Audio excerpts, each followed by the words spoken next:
You can access divinity in your own unique way. But because right now this is foreign to you, I'm giving you a system. But eventually you need to transcend this and discover your own techniques of journaling. So I'm not some journaling god. I've discovered my techniques, you can discover your own, and you can share them with me, it will help me also. So this is the first free writing. What has happened now, you might not have realized, but inadvertently you have slowed down your mind. If you want to be happy, you need more effectiveness and clarity, you need to slow down your mind. The mind is extremely fast. You know that? It's extremely fast. When you're sitting on a car and you're driving on a highway and you see outside your window a lot of trees, forest, but you can't make out what's happening because your car is going very fast. But if your car slows down at 10 kilometers per hour, then you can see the tree. Oh, this is a mango tree. Oh, this is a banyan tree. There are so many branches. There are so many birds. There are so many fruits. Things become clear when the car slows down. Similarly, right now, what's happening inside, we can't fathom because we can't practice awareness because the mind runs extremely fast. But when you journal, it's like slowing down the mind. Reading one page takes you 2 minutes, but writing it takes you 10 minutes. Because writing slows down. You can see the world, you can see the landscape within kya chal raha, what's happening. You can see it more clearly. So therefore, free writing is extremely powerful. This is also called as morning pages. The idea is as soon as you wake up in the morning, the first thing you could do is write. I did this for 6 months, an experiment. I read this in a book by, I think, Julia Cameron. And Writing Down the Bones, I think. I forget the name of the book. Many years ago, I read a technique. She calls it as morning pages. She says, as soon as you wake up, first 45 minutes, just write. Write whatever comes to your mind. I did that experiment for 6 months, and I'm glad I did that. And I could see more clarity in my life. So free writing, if you are a left-brained person, it also balances your right brain. If you're an emotional person, it makes you logical also. If you're always a logical person, it helps you access your finer emotions. Whatever is lacking, that gets developed because of journaling. Like I'm a right-brained person. I'm like more into emotions, feelings. I can give an overall perspective. I can speak abstract things very well. I'm not a systems person. And when I joined the monastery, I had a reputation that, oh, he's always talking vague things, abstract things. And then what happened? I organized a festival in my hometown where I come from, where I called my spiritual master and a lot of monks, and I organized a big lunch feast program for 150 monks in my house, traditional house. And it was extremely well planned. And it was a super hit program. Everybody loved it. The way it was organized, the way everyone was picked up to the program and the lunch. There was a 56-item course feast. Everything was superb. And I did it twice in 1 year. And my mentor and counselor, he came to me and said, I can't believe you did this. I never knew you were a manager. How did you do this? I said, I surprised myself. Also because my left brain developed, my logical thinking, managerial brain developed because of journaling. See, if you see now, I'm going to share with you techniques, different types of journaling. This is not me. I would give classes, I would speak all abstract things earlier. But now I can make a presentation. Okay, 4 ways. Today in the morning class, I spoke about 4 principles by which you can be more effective. 4, I can give acronyms, I can make systems. And I know people who are extremely logical people. And they are able to touch the finer emotions within themselves because of journaling. So free writing does that. It helps to balance the scales. So you have just practiced. You're very embarrassed about, something you're ashamed about, something you wish you hadn't done. Oh, I shouldn't have done this. I don't know why I did this, right?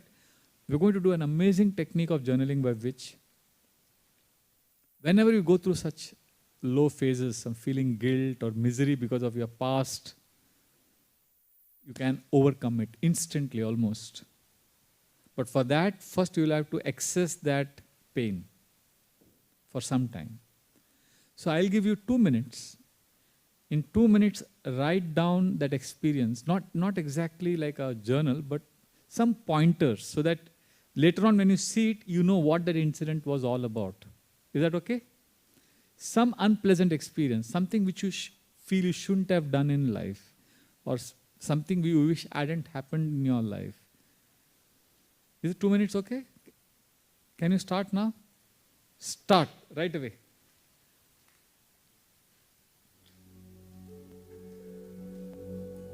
Also write about what the mind told you when you were going through those incidents.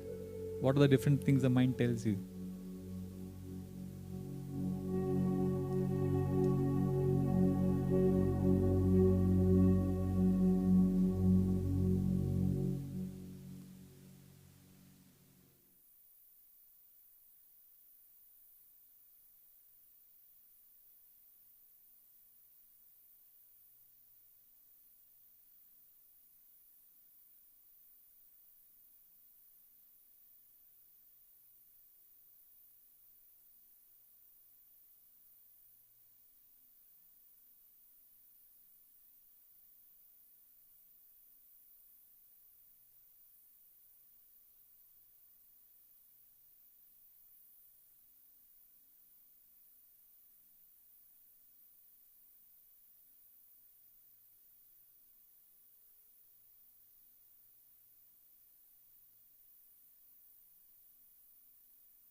I think more or less you know what the problem was. At least you are able to define it, 1 or 2 incidents.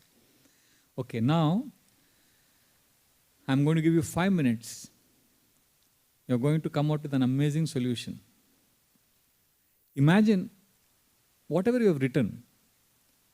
I request you just read it once. It will take you half a minute. Just read it once, just now. Read what you have written, okay? Thank you.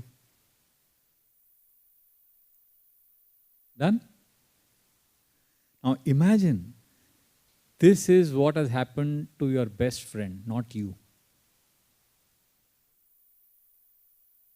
Would like to name your best friend? Any of you? Would you like to name your friend? Malaria, okay. Imagine this has happened to this person. This is not your story. Imagine it's your friend's story. Now, if you had to counsel her or him, what would you say? I'll tell you why. Because the brain, see, for us, the human brain is conditioned to be very effective to counsel others than to help oneself. If your friend is going through this, you'll be able to offer a lot of suggestions. But if you're going through this, you'll be blank. That's the problem with many people. So imagine your friend has gone through this. How would you counsel your friend? So what would you write a letter? How would you write a letter to your friend? You'll appreciate your friend. So now basically you're writing to your friend, but it's your problem. Now I'm asking you to separate yourself from what you have written and then revisit yourself. What's your name? Shruti. So it's something like this. You're going to write, Dear Shruti. So you know yourself well. You know Shruti more than anyone else. You are not Shruti. How would you counsel Shruti? How would you counsel your friend? Try this and see the wonder it does to you. Before you start, please remember, when you are thinking it's somebody else's problem, your brain is more alert. Because we are conditioned to help others, but we sulk ourselves. I know this is all new. It may take practice, but at least I want to introduce you to all the techniques I follow, so that later on, whatever you like, it's like a menu card. I'm just showing you everything. Oops, sorry. I'm just showing you everything, and you don't have to do everything tomorrow, but today you can try. Okay? 5 minutes, okay? Okay, now one more thing. You can write appreciation, you can write a love letter to you can do what you want. But remember, you have to help someone who's in distress. Hare Krishna. Please, your time starts now.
Offer words of comfort and support as you're writing.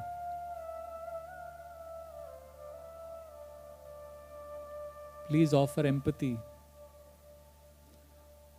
Please give reassurances. Please give solutions.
Hare Krishna, thank you.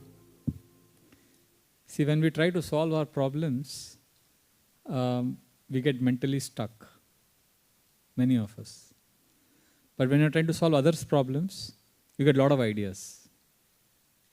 This is the human nature, common, universal. So please try this, and I'll give you a real case study which is coming up in my next book. This is a story of my friend. I took his permission before I publish it, and he was very happy to share this. A friend of mine in Mumbai, his teenage son died in a freak accident when he was crossing the street. See, Indian roads are very different from West. It's crowded, crazy, and this boy had crossed the street to get some grocery, and his mom called him. And he couldn't hear, so he wanted to cross the street, and he came, but he didn't realize that a speeding truck was coming from the other side. And she realized that before she could say anything, the truck hit him, and his skull was crushed. I'm just telling you this incident so that you know the context. She saw her teenage son die right in front of her eyes. And he struggled with life for 2 days in the ICU. He was semi-conscious state. He was chanting some name because they were devotees. And they are bhakti yogis. So he knew about the holy names. He was chanting the names of Lord, but he was struggling with life, and finally he died. Now you can imagine, understandably, the parents were devastated. He was the only child, teenage son, and he was very attached to his mom. So the lady, she couldn't forgive herself. She kept blaming herself. She said, if only I'd waited for him to have crossed the street, then I could have explained to him, or I could have not called him. So she kept blaming herself for her son's death. She tried therapy, she tried many things. But one thing that really helped her, now what happened because of this trauma, she lost 15 kgs. She became very thin. She won't eat anything. And especially if she saw, now her son loved pani puris and sandwiches, which is pani puri is an Indian delicacy, Indian street food. So whenever she would see anywhere pani puris, she would freak out. She would just go crazy. She just couldn't handle that trauma. So for 3 weeks, I think 4 weeks, she did this. Writing a letter to her friend.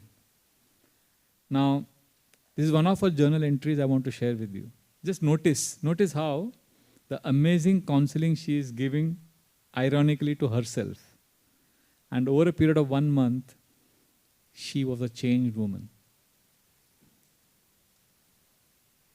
So, I'll read this. Please listen. Now, you know the context, right?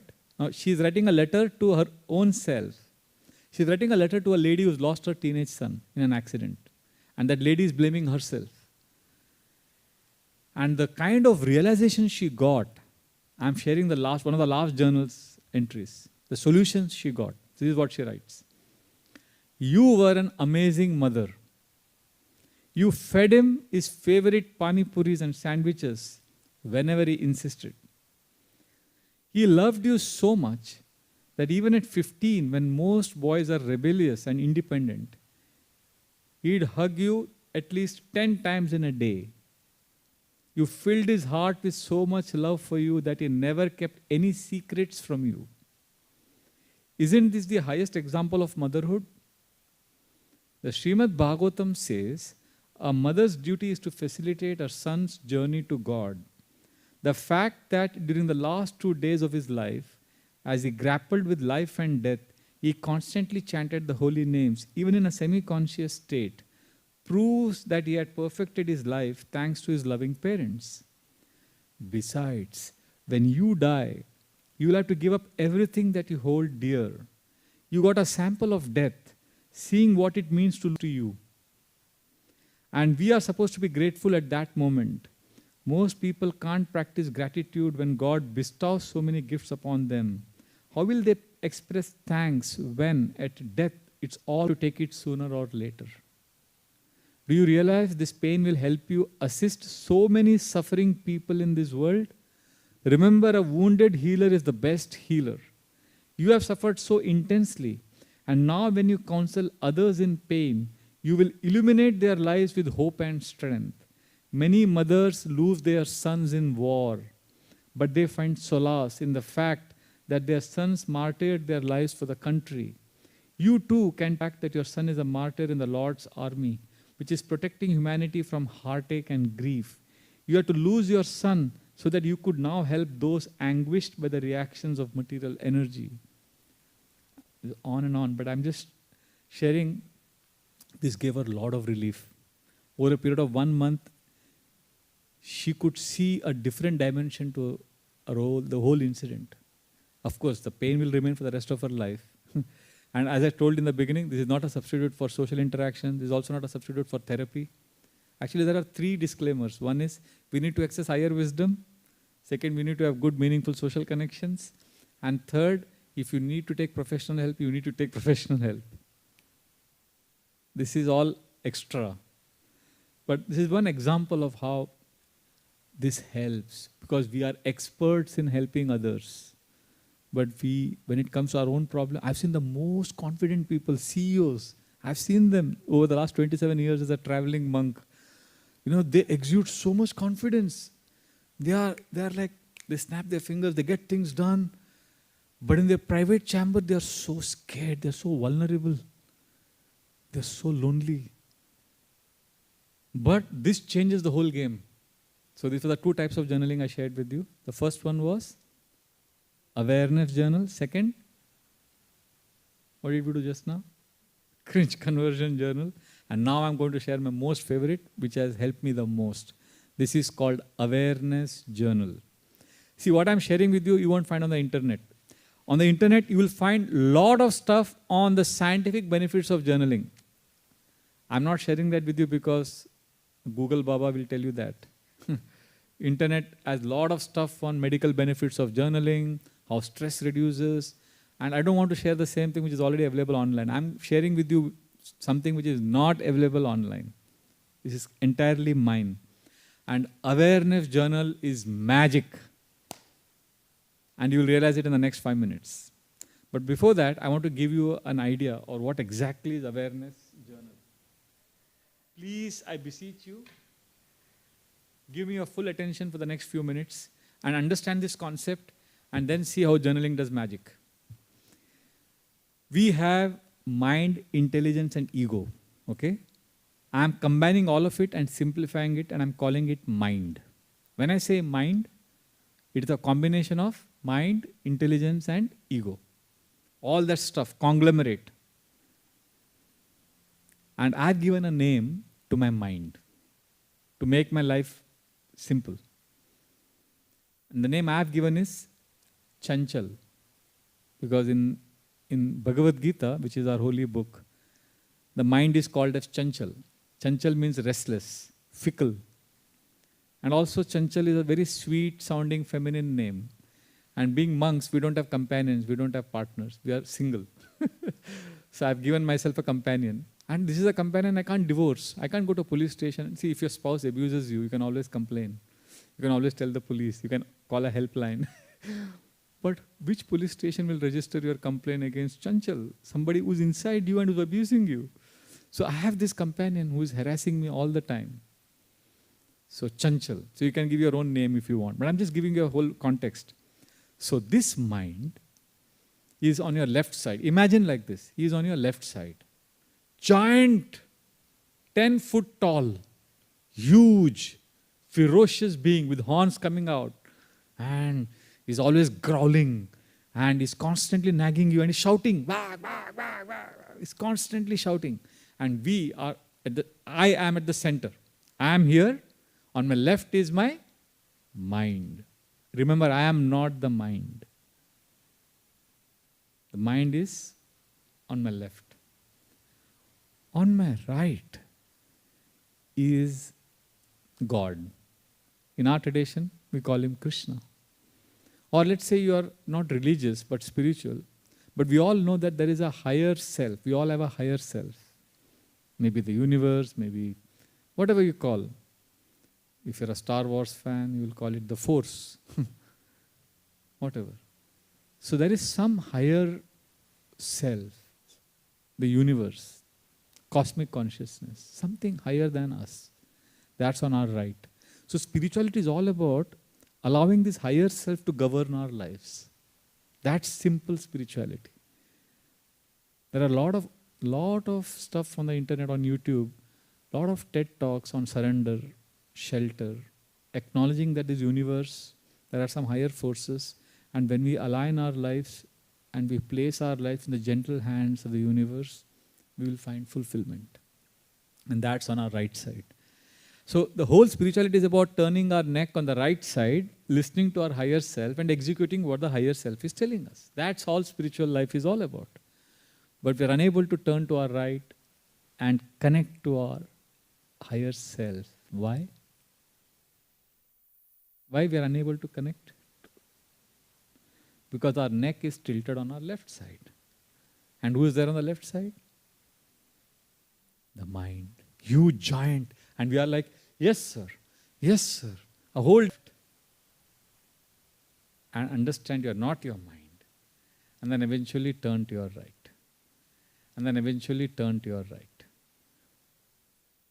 Are you getting a little bit what I'm saying? We'll practice it. I'll share the techniques. But then you need to understand the theory, the principle. I am not the mind. So what we're going to do now is called awareness journal. You will write, when I say start, you will simply write what the mind tells you now. Like for example, I do this every day morning. Not every day, but this is one of the journaling which is the most common. Because I sometimes get confused. The journaling which is the most common. Because I sometimes get confused, lost. So I just pick up my paper. What is the mind telling me now? Just write it down. It punctures. It's like, you know what happens? Like a tantrum throwing spouse. You just kind of, yes. And then he or she has nothing to say. And when the mind is quiet, then you gently turn to your right. Then you hear a higher voice. You hear an inner calling. Right now we are not able to hear the voice of the Lord because we are hearing the noise of the mind. Are you getting it? Is it getting too technical? No. Mind is a lot of noise. And the difference between mind's voice or mind's noise and the Lord's voice is this, simple. Mind, slow and detached. I give an example. You know, in the morning we chant our prayers in our beats, like when I chant, Hare Krishna, Hare. Suddenly I hear a voice. Check your WhatsApp now. Like I'm supposed to be meditating, but my mind says, check your WhatsApp now. This is important. So you see, it's loud, it's fast, and it's attached. And sometimes when I'm just relaxed, I hear a soft voice which says, you're peaceful now. Why don't you chant a little extra? It's a soft voice. But if I ignore it, because it is soft, it is slow and detached. So I don't hear that voice again. Because that's the voice of your inner higher self. So journaling, the awareness journal that I'm sharing now will help you access that voice. And your life the life changes dramatically. You are in control of your mind, your life, your choices. You will never feel helpless again. See, I can't share many things. We go through struggles as monks. It's not easy. It's not easy to live with a companion. It's also not easy to live without a companion. Life is tough. But awareness journal is beautiful. Because you realize your real companion is the Lord. Okay? So what we will do is, so when you start writing, so now that you also need to know, okay, I'll give an example of how it works. I wish I'd, okay, I'll share this. So my awareness journal is something like this. My mind now tells me, today is a long day. Now she means Chanchal. See, I use name sometimes mind, sometimes Chanchal, sometimes a pronoun, she. You can use he or whatever. I mean, I've made that for myself. So, my mind now tells me it's a long day ahead. She is now demanding I go to the washroom. She says, check the WhatsApp message. I'm just writing what the mind is saying. Keep writing. So what you're doing, you're separating without judgment. Because the moment you start judging, it's again the mind speaking. Oh, my mind is so nasty. You don't know it. The mind has come through the back door. Basically, what awareness journal is all about, is it a video camera? Is this a video camera? So what does the video camera do? It's observing me. It's not judging me. You may be judging me, but the video camera is simply observing what I'm doing. Right? I'm asking you to switch on the video camera inside yourself. Just observe what the mind is saying without judging. And you know what will happen at some point of time? The mind will keep quiet. And that moment, you stop your awareness journal. Because the mind is blank. But you don't stop the writing. You just stop awareness journal. And then write whatever comes to your heart. It could be a prayer. Are you getting it? And then again the mind will start talking. Again stop the prayer, start a third paragraph. Again write awareness. Can you do this? Okay, I'll tell you how I do it. I begin like this. In the morning, I begin with the prayer. So in your religion, in your tradition, you may have different ways of praying. So we pray to Krishna. So I write like this. Krishna, now please listen to this. There are 3 paragraphs. I'm giving a sample of what I do. See if you can try this. First paragraph, I just write a prayer. Krishna, I love you. I want to serve you. I want to dedicate my life for spreading your love across the world. And as I'm writing this, I realize it doesn't carry my voice. There's a lot of clutter. So I stop the first paragraph there. And I start the second paragraph, which is, I turn to Chanchal. Yes, come on. What is it you have to say? Say. Okay, this is okay. Just write what the mind is saying. The mind is saying it's a very hot day. Mind is, oh. And you will realize at some point of time, before you complete the sentence, you've forgotten what to write because the mind has told you 10 things. You began the sentence by writing what the mind is saying, but before you could complete, the mind has gone to so many places. And you're like, wow, what a phenomenon this entity is. And suddenly at some point of time, the mind becomes quiet. And then you stop the second paragraph and you start a third paragraph. Now comes the dramatic twist in this story. The third paragraph is the same as the first paragraph. Just write the same thing. Krishna, I love you. I want to serve you. And you will notice it's the same words. It's the same sentence. But they are different. Because the second time when you wrote that, it will carry your voice. Do you understand what I'm saying? Do you get it? You write a prayer, but when it's not your prayer, you feel you're not connected, stop that, just practice awareness. And when the mind's quiet, then go back to the prayer that you wrote and you see a difference in what you're writing. It's like, it's completely different. Heaven and hell. It's like, wow. First time you wrote it, it had no potency. The same sentence, when it comes from your voice, it's beautiful. Can you do this? So I call it as prayer and awareness journal. So start with the prayer. Don't write now. I'll give you one more example and then you can start. So you start with the prayer. Please try this. Start with the prayer. And then if you're not able to connect, then start awareness. And if the mind goes blank, then again write a prayer or write from your soul's voice. But if you are unable to stop the chatter of the mind, simply practice awareness. At the end of, when I ring the bell, you will be amazed. You will say, wow, my mind. You would have separated your mind from yourself. And that's a big victory. In all my seminars, I'm a very different monk. All the monks in all traditions say we need to control the mind. I keep saying, you don't have to control your mind. Just become aware of your mind. That itself is a big victory. Just to know that you are not the mind is itself a very big victory. I'll tell you what happens on a subtle level. Mind has many voices, many layers. If you practice what I'm suggesting now, if you do this every day for 1 month, you know what will happen? You will peel off the layers of the different voices the mind has, and you will touch your soul. You will touch your real I. I'll give an example. I did one workshop on non-violent communication, empathic communication. So there were many couples. This was in London. So I spoke this technique called listen first, seek first to understand, then to be understood. We all want to be understood, but first you have to understand. So I shared this technique. Everybody loved it. Where you first listen to your partner, you reflect, you rephrase the content and reflect the feeling. Whatever your partner is saying, you rephrase that content in your own words and you reflect back. But you don't judge, you don't say anything, your own stuff. You just allowing your partner to speak and share. So everybody tried this and all that happened. And then a week later, one of the participants met me and he said something very interesting. See if you can relate to this. He said, there's an Indian couple living in London.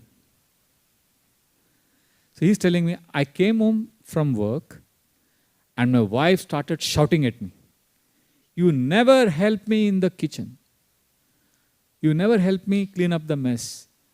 And she was just going on and on and on and on. No. First she started shouting at him, saying that you always come late from work. You are so uncooperative. I have to manage the house, I have to manage the kids. And you're working so late, you don't care for us. So who is telling me? This my friend, this participant is telling me that this is what his wife was telling him. So he said, Prabhuji, I wanted to give it back to her because we had agreed last week that I'm going to work 3 hours extra every day because we are short on finances and we are struggling. And she knows it and she had agreed that I would work 3 hours extra. So when she was shouting at me that I'm coming late from work, I was tempted to tell her that you are unreasonable, you are going back on what we agreed. But I resisted, Prabhuji. I controlled myself because you told me first understand. So I wanted to give it back, but I resisted the urge. And then as I kept listening to her, I kept rephrasing what she was saying. I was just aware. Then I realized her problem was not that. Her problem was not that I'm coming late from work. The problem that came out was she was upset that I'm not helping her in the kitchen. That was a real problem. But that came out first as you're coming late from work. And then she started saying, I have to manage the whole kitchen. There are so many pots and so many things to do. And again, I was angry at her because we had agreed that I will manage the courtyard and the garden and she has to manage the entire kitchen. So we had separated the responsibilities. So there was no reason for her to shout at me saying that I'm not helping in the kitchen. But again, I resisted my urge because I knew that you had taught us that don't give it back. Just understand. Rephrase the content, reflect the feeling. So I was just doing that.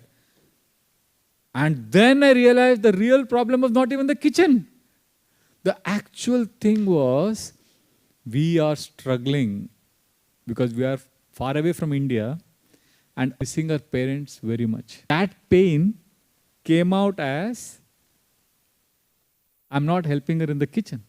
And even that was not the issue. It came out because he was just present. So he said, I peeled off the layers and the real thing was she wanted to go home. The issue, 15 minutes and we felt a deep connection with each other. You see what is happening here? He did not judge her, he just heard her. Then the real things came out. So what is happening in this? Revealed when the layers are peeled off because of awareness journal. Am I making sense? This is an extremely powerful technique. Just separate yourself from great. That's your chance to turn on your right.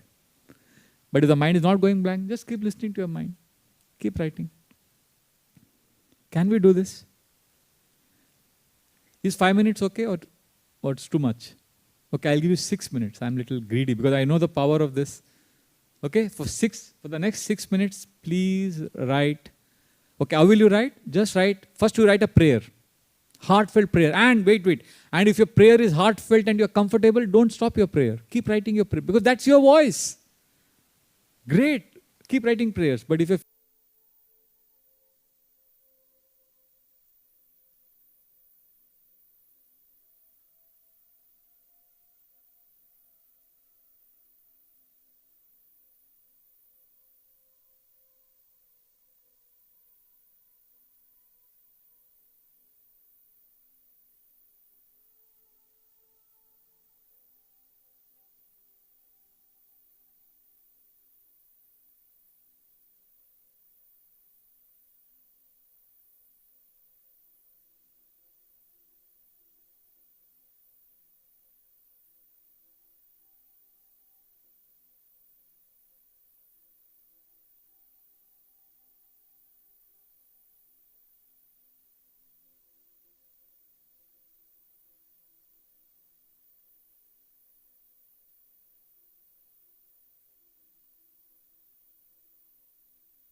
Hare Krishna. Thank you, Prabhu.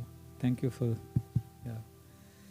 See, I'll tell you, I don't know if you do this in other traditions. In our temples, we have deities, and what we do is, like, I'm like this. Krishna, please help Manish and Sanjana. I'm just slowing it down. I'm zooming it in and I'm just unzipping the whole. My sister-in-law who died in an accident which was similar to an accident I saw outside the High Court in Mumbai. And then I remember, yes. And remember that scene was straight out of a movie. There was a similar scene in that movie which you saw in Metro Theatre. Remember? You saw that movie there with your 5 friends, Vikas, Siddharth. I'm like, yes. And remember, Vikas is in Canada now. Siddharth is in Dubai. I'm like, yes. Oh, he got married. Oh, this is happening to him. I'm like, yes, yes, yes. He got married. Oh, this is happening to him. I'm like, yes, yes, yes. And then the mind says, and Vikas is right now in London. I'm like, yes, yes. And Vikas is right now in London. I'm like, yes. And then the mind says, oh, in London they're going through a divorce. Manisha. So the mind has gone back in time, gone to all over the world, gone. You see how the mind is so fast. Our being is integrated with the mind. So what mind is so fast? Our being is integrated with the mind. So what I've shared with you now is an extremely powerful technique. I request you try it for 1 month, and I'll be eternal. Your life will dramatically change. So there are 3 types of journaling we have discussed today. First one, free writing. Second, cringe conversion. And third, awareness prayer journal. Now the next 2 types of journaling I want to share with you that are extremely powerful. This is called gratitude journal. So we'll do it in 2 parts. First, going to be a rapid fire, extremely fast. In 2 minutes, just write whatever comes to your mind about things or experiences or people or events that you are grateful for. Is it clear? Things, events, experiences, people that you really feel grateful for. Just write like this, 1, 2, 3, not a story. Numericals, 1, 2, 3, 4. I want to see if you can write 25, 30 names, 30 things. Anything that comes to your heart. And don't think too much, just keep writing. Okay? So I'll give you 2 minutes. Your time starts now. Just write points, 1, 2, 3, 4. Write whatever you are thankful for.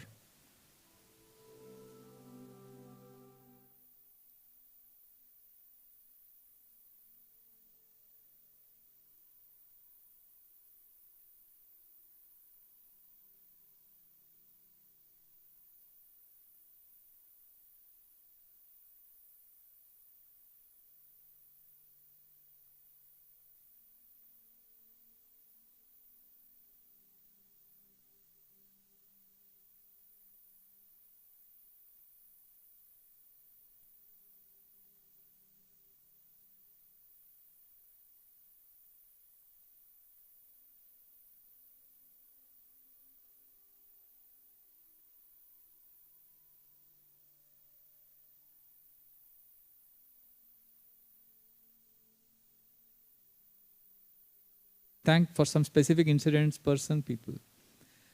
Now, there are 2 aspects to gratitude. One is it also has to be fresh. Because, this gratitude journal because you can't keep thanking the same people every day. You can't keep thanking for the same events every day. So if you keep it fresh, which means out of these 20, 25, 15 things that you've written, would you like to circle it?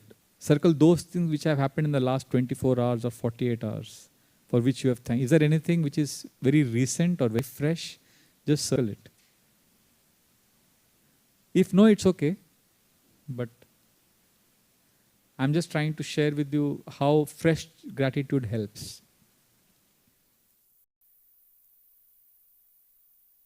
Okay? Done? Thank you. So now comes the main part of gratitude journal. Gratitude carries a lot of energy only when we answer the question, why? Why am I grateful for this? I was telling someone, in the morning class I was sharing, that I had an exotic Indian breakfast today morning. So tomorrow in my gratitude journal, it would be like, thank you, Krishna, for this amazing breakfast of idli, chutney, and like that. Now comes the main point. I have to write minimum one sentence on why am I grateful for that. And that could be something like, because I've been missing home, and my mom would make similar idlis, and now I got it today after so long. Just one sentence. Why you are grateful for something, you are searching. Your mind is searching. And in fact, even if you don't feel grateful, just searching for what I am grateful for and why am I grateful, that itself will make you happy. Gratitude is so powerful that even if you're not grateful, just searching, what am I grateful for? You will see a difference in your consciousness. So what you can do now, whatever you have written, say 20 points or 15 points, write at least one sentence. Don't think too much. It doesn't have to be an exotic spiritual breakfast. There are many moments when I've written in my gratitude journal for food. Yesterday I had a great pizza party. Thank you, Krishna. Why? Because I'm a foodie. I like good food. That's it. One sentence that makes you access gratitude, the energy of. And the more you are attentive to the good things happening around you, more you attract the same things always. So can you do this? All the points you've written, nothing new. The same points. You please.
Which have proven that if you practice gratitude for 5 minutes every day morning, if you get a phone call that says, oh, whatever salary you are drawing or whatever money you are earning. Imagine you get the news you're going to get double of it. So that kind of. I want to ask you, what is more powerful? To be rich or to feel rich? Feel rich. You're saying that, but I know what you actually believe. So feel rich or be rich? We know intuitively that feeling rich is better than being rich, but we want to be rich. But feeling rich is better. Why? You don't have to worry about paying taxes to start with. So feeling rich is any day better than being rich. So I don't know how to earn money or how you could be wealthy, but I can guarantee that gratitude journal will make you feel wealthy. I mean, as a monk, last 27 years, I joined in 98. I don't have money.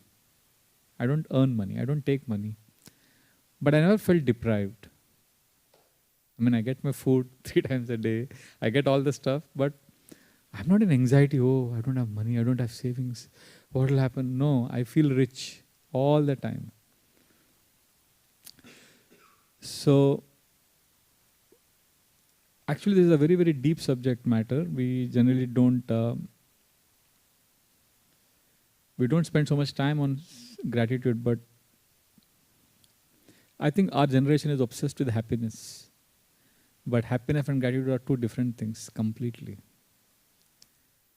So, I want to share with you for a few minutes a very important point. Please don't be trapped by this happiness propaganda. We can't be happy all the time, because happiness is a feeling which can come and go. But gratitude is a choice. You can choose to be grateful all the time, even when you're not happy. And you'll realize that gratitude is a more powerful emotion than happiness. Because sometimes you may not be happy, but you can be grateful. Like when my father passed away, I was not happy. I was in Badrinath. I took a train, a flight, I landed, and next 11 days I was unhappy. Naturally, who would be happy? I loved my father. But because I had a gratitude practice, I was experiencing something much deeper. I was remembering him every day with deep gratitude, deep affection. So you cannot be happy, but you could still be rich. Could still be deeply fulfilled. So happiness is a feeling, but gratitude is a choice. Happiness is abstract, it's vague. What makes you happy today can make you disappointed tomorrow. Happiness is abstract, but gratitude is a practice. You can practice gratitude, it's a choice. Are happy people grateful? Not necessary. But are grateful people happy? Yes. Because there is something deeper that you experience when you practice gratitude. So, I personally have realized that happiness is not worth it. So, it's a very stupid question. Do you love your child? Of course. What do you mean? I love my child. I'm a parent. What do you mean? Okay, now the next question. Are you always happy with your child? Be honest. What are the different emotions you feel?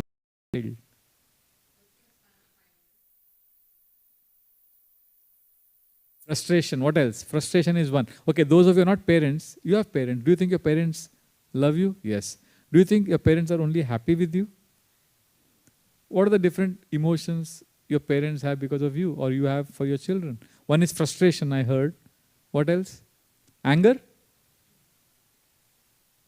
Disappointment? Fear? Anxiety?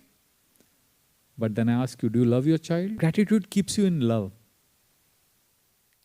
And those who are in love, they're not always happy. They're in love. So gratitude is very rich. Don't have to be grateful for every experience. Be grateful for the good things, then the Lord will teach you how to be grateful for unpleasant experiences. Like there are 3 members of our community with whom I had a fallout. And we had intense fights and, not physical fights, in the sense, some disagreements and there was misunderstanding and they accused me of politics and And it became very ugly, and I was devastated at the misunderstanding that developed. Intentions, I was judged, and I carried grudges against them somewhere. And anyway, I had this gratitude practice every day. And one day I was shocked. It really makes us greedy, more ambitious. So instead of, let's change the whole game, let's focus on gratitude instead. And happiness comes as a byproduct. You'll be like, yeah, I'm happy, I'm cool. I remember I was sitting in the ashram terrace and somebody told me, can you come for a meeting now? I said, no, I'm feeling very low. I'm not happy today. Wow, you're not happy? You're a monk, you're 27, you're a mentor, you're a counselor.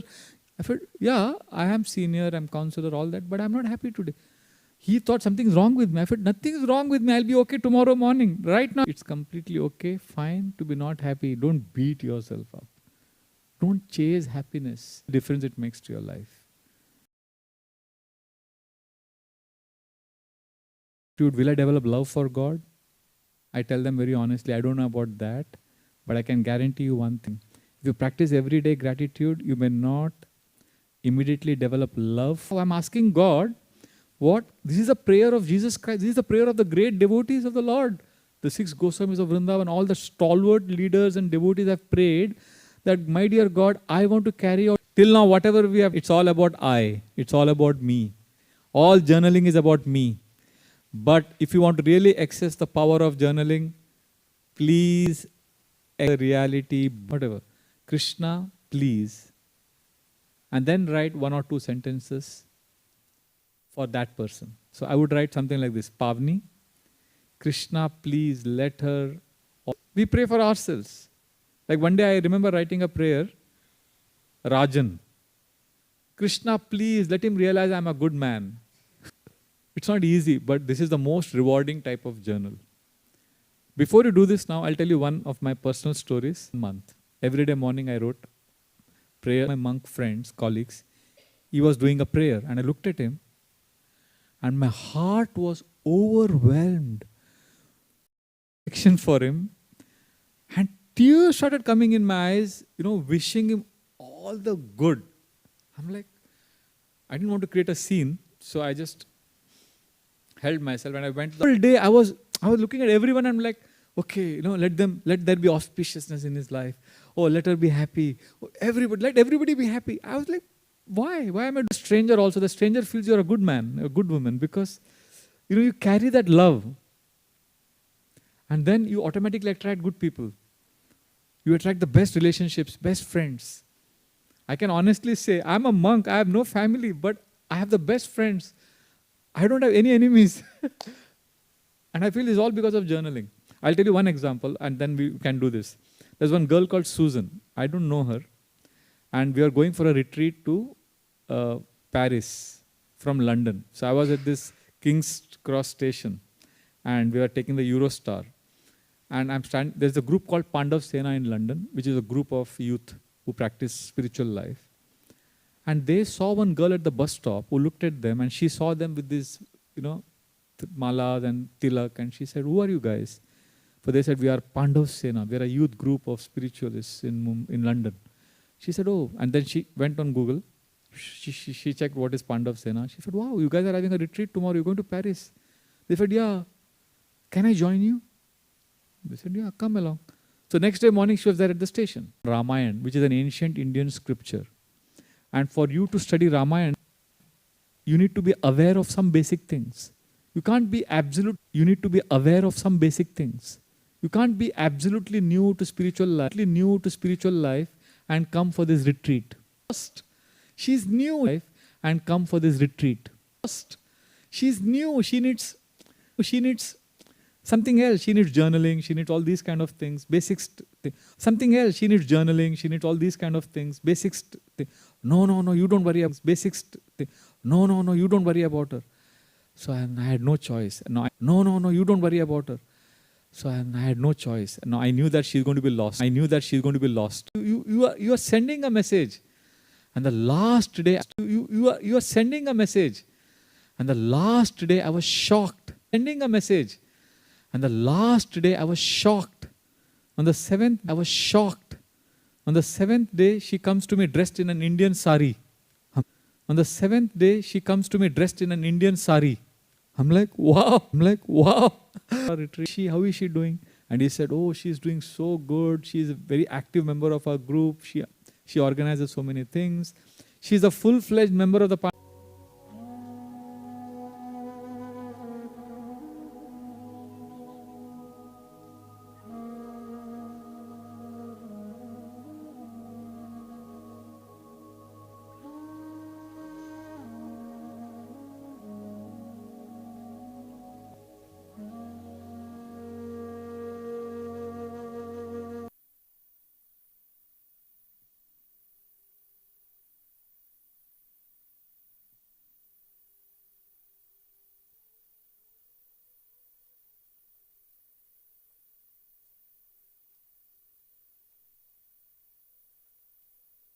It takes time. And there are no easy shortcuts, it requires some practice. So you will feel blown away. Like I remember resolving certain, yeah, that's the way it is. What kind of journaling you are about to do? See, or is it like it okay. happens? Excellent. I'm glad you asked this question. I'm supposed to explain this. See, sharing. Let it be spontaneous. But because right now it's do this. I rush for the morning program and then after that I write journal. Different people. I'm like a person who can't do the same thing every day. So then I need a variety. I need a change. To yours. If it's nature walk, do that. I'm not at being connected to yourself. And that could be different thing. Him for last 3 years primarily.